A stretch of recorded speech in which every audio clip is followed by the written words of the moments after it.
You ask Tiger to solve. This deals with linear equations with one unknown. The final result is x equals -9/10. Let's solve it step by step. Simplify the expression.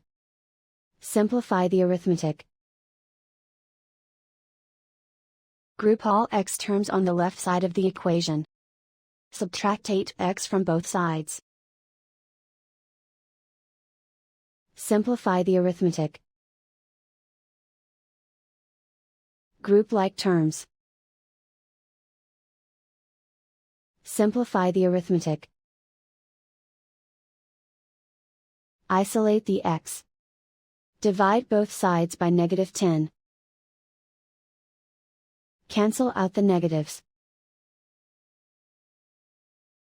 Simplify the fraction.